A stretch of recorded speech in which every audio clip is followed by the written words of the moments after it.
Bismillahirrahmanirrahim. Assalamu alaikum class 8. Hope so you are all fine at your home. It's our second lecture of mathematics. In first lecture we have started unit number 1, properties of on sets, and we discuss about sets of numbers, subsets, types of subset, proper subset, improper subset and power set. Now we are going to study about union and intersection of three sets के union and intersection को हम study करने जा रहे हैं। आपको पहले पता होना चाहिए यूनियन क्या होता है। सेट्स का यूनियन ये होता है कि कोई से भी दो सेट्स या तीन सेट्स होते हैं, उनके तमाम एलिमेंट्स को हम एक सेट की सूरत में लिख देते हैं तो वो उसका यूनियन बन जाता है। लेकिन हम डायरेक्टली नहीं लिखते, इसमें आप A union B union C find करेंगे। बी और सी के बाहर आप देखें ब्रैकेट अप्लाई हुई है, इसका मतलब है बी यूनियन सी पहले फाइंड करना है, फिर उसके साथ ए को फाइंड करना है। तो यहाँ पे अगर आप देखें ए बी और सी आपको दिए गए हैं सेट्स। पहले बी यूनियन सी हमने फाइंड किया, सेट ऑफ बी लिखा, फिर सेट ऑफ सी लिखा, दोनों का यूनियन 2 4 5 6 7 हो गया। फिर उसके साथ ए का यूनियन लिखा, तो ए का यूनियन सेट ऑफ ए लिखा और इसके तमाम एलिमेंट लिख दिया। अब यहाँ पे एक बात का आपने ख्याल रखना है कि जब हम बी यूनियन सी फाइंड कर रहे हैं तो बी में भी 2 है और सी में भी 2 है और 6 उसके बाद 6 बी में भी है, 6 सी में भी है। लेकिन जब हम यूनियन लिखेंगे तो वो ये इस सेट में सिर्फ एक दफ़ा आएंगे, रिपीट नहीं होंगे, because set has no repetition. जहाँ पे आपको किसी भी कर्ली ब्रैकेट्स में दो सेम एलिमेंट नज़र आ जाए तो वो सेट नहीं होता। और इसी तरह यहाँ पे भी अगर आप देखें तो 2 जो है दोनों में है, लेकिन वो हमने यूनियन में 1 टाइम लिखना है क्योंकि union set has no repetition. और इसको अगर हम वेन डायग्राम की शक्ल में देखें, वेन डायग्राम आपको आप 7th क्लास में पढ़ चुके हैं।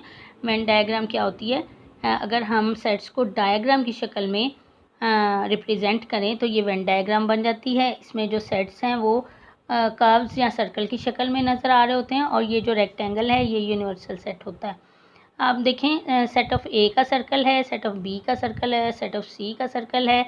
अब यहाँ पे देखें ये एक दूसरे को इंटरसेक्ट क्यों कर रहे हैं। पहले सेट ऑफ बी और सी का सर्कल बनाया हमने, तो सेट ऑफ बी और सी में आप देखें 2 और 6 जो है कॉमन है, वो इसमें दोनों आ गए। और उसके बाद सेट ए का सर्कल हमने ड्रॉ किया तो उसमें भी ये कॉमन है 2, तो इसलिए वो भी इसको इंटरसेक्ट कर रहा है। तो इसको मैं आपको ड्रॉ करके दिखाती हूँ ताकि आपको अच्छे तरीके से समझ आ जाए। ड्रॉ करने के लिए हम देखते हैं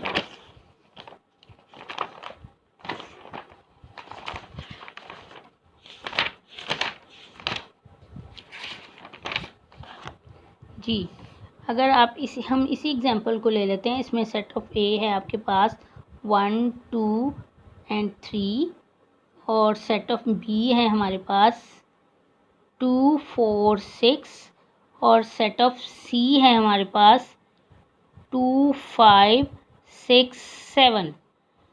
हमने फाइंड इसका करना है A union B union C. तो सबसे पहले हम ब्रैकेट को सॉल्व करेंगे, सॉल्यूशन इसका फाइंड करते हैं। सॉल्यूशन में पहले हम बी यूनियन सी फाइंड करेंगे। पहले हम बी फर्स्ट प्लेस पे, तो सेट ऑफ बी लिखेंगे 2 4 6 यूनियन, उसके बाद सेट ऑफ सी लिखेंगे हमारे पास जो कि है 2 5 6 7। अब यहाँ पे आपके पास आप देखें यूनियन में मैंने आपको बताया कि तमाम एलिमेंट आ जाते हैं। इधर से आप 2 लेंगे, अब 2 दोनों सेट्स में हैं लेकिन हम यहाँ पे 2 टाइम्स नहीं लिखेंगे इसके यूनियन में क्योंकि set has no repetition. I have already tell you about this. अच्छा जी, उसके बाद हम क्या लिखेंगे 4 लिखेंगे, उसके बाद 5 लिखेंगे, 6 भी दोनों में है लेकिन हम यहाँ पे एक दफ़ा ही लिखेंगे और 7।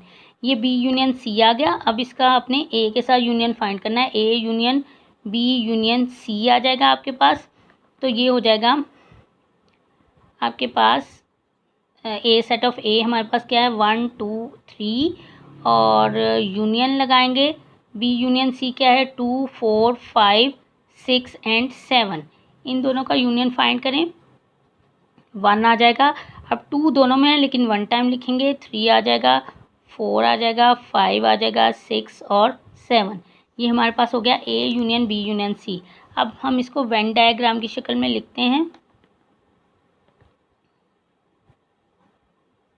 वेन डायग्राम में आपको बता चुकी हूँ कि सेट्स को रिप्रेजेंट अगर हम डायग्राम की शक्ल में करेंगे तो वो वेन डायग्राम कहलाती है। इसके लिए हमें एक रेक्टेंगल की ज़रूरत होती है और सेट्स को हम सर्कल की शक्ल में करते हैं। सबसे पहले हम B यूनियन C के सर्कल बना लेते हैं। B का सर्कल ड्रॉ करें। ये मैंने B का सर्कल ड्रॉ कर दिया। B के एलिमेंट्स इसमें लिखते हैं हम। B के एलिमेंट है 2, 4 एंड 6, इस तरह लिख लिए मैंने।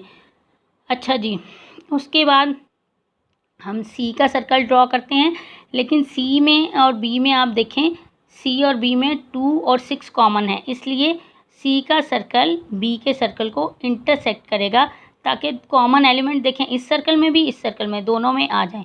और जो बाकी के एलिमेंट बचेंगे C के सर्कल के, जो कि हैं हमारे पास 5 और 7, उनको हम यहाँ पे लिख लेते हैं। जो कॉमन एलिमेंट होंगे वो दोनों में आ रहे हैं, इसलिए ये C के सर्कल ने B के सर्कल को इंटरसेक्ट किया। अब A का सर्कल बनाते हैं। A का सर्कल हमारे पास है, A का क्या बनेगा, 1 2 3, 1 2 3, लेकिन आप देखें B यूनियन C में 2 कॉमन है A के साथ, तो A जो है वो 2 को सर्कल करता हुआ जाएगा। ये सेट ऑफ A हो गया हमारे पास, और A के जो बाकी के एलिमेंट है 1 और 3 वो यहाँ पे लिख दें। अब जब आप यूनियन में देखें तो तमाम के तमाम एलिमेंट इसमें आ गए, तो हम इन सारे सर्कल को यूनियन में शेडेड कर देंगे। जब शेड करेंगे तो ये हमारे पास A union B union C की डायग्राम आ गई। ओके, अब आपका होमवर्क ये है, अभी होमवर्क नहीं है इसमें, इंटरसेक्शन करते हैं, मैं फिर बाद में लास्ट पे आपको होमवर्क बताऊंगी। अच्छा जी, अब आपके पास इन्हीं का अगर हम इंटरसेक्शन फाइंड करें, आपके पास है set of A 1 2 and 3, set of B 2 4 6, set of C 2 5 6 7, और इसका अगर हम फाइंड करें A intersection B intersection C, तो सोल्यूशन में हम कैसे फाइंड करेंगे, पहले ब्रैकेट को सॉल्व करेंगे, B इंटरसेक्शन C फाइंड कर लेते हैं, सेट ऑफ B लिखते हैं 2 4 6, और उसके बाद इंटरसेक्शन का सिंबल लगाते हैं, सेट ऑफ C लिखते हैं 2 5 6 7, और देखें आप इनमें कॉमन क्या है, कॉमन इसमें है 2। इंटरसेक्शन में हम सिर्फ कॉमन एलिमेंट लेते हैं, तो ये आ गया B इंटरसेक्शन C। अब इसका A के साथ इंटरसेक्शन निकालते हैं, A intersection B intersection C, तो सेट ऑफ A लिखें 1 2 3, इंटरसेक्शन का सिंबल अप्लाई करें, और set of P intersection C जो आपने फाइंड किया है वो लिखते हैं 2। अब इंटरसेक्शन हम फाइंड करें, इंटरसेक्शन का मतलब क्या है, कॉमन एलिमेंट लेना है, सेम एलिमेंट लेना है, तो 2 इज़ अ सेम एलिमेंट। तो ये आपके पास A intersection B intersection C का आंसर आ गया। इसको वेन डायग्राम की शक्ल में हम लेते हैं।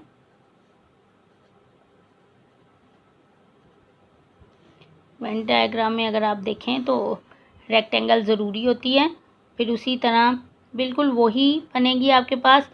B का सर्कल हम ड्रॉ कर लेते हैं। B के हमारे एलिमेंट है 2 4 एंड 6। C का सर्कल ड्रॉ करते हैं, क्योंकि आपके पास 2 और 6 कॉमन है B और C में, इसलिए C के सर्कल में आप 5 2 6 और 7 है हमारे पास।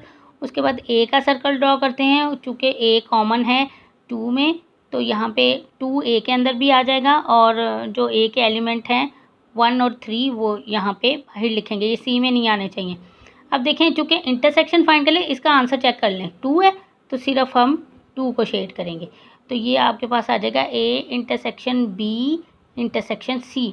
यहाँ पे देखें, हमने आंसर के मुताबिक ये सारे जो एलिमेंट्स हैं इन सबको शेड किया जहाँ जहाँ पे ये मौजूद थे, लेकिन यहाँ पे हमने अपने आंसर के मुताबिक सिर्फ 2 को शेड किया, क्योंकि हमारा आंसर 2 था। जो आंसर होता है सिर्फ उसको शेड करना होता है आपने वेन डायग्राम में। तो ये था आपके पास जो है यूनियन एंड इंटरसेक्शन और उनकी when representation in Venn diagram. अच्छा जी, अब आपके पास जो वर्क है वो ये है कि आपको यूनियन और इंटरसेक्शन तो फाइंड करना आता है। आप देखें अपनी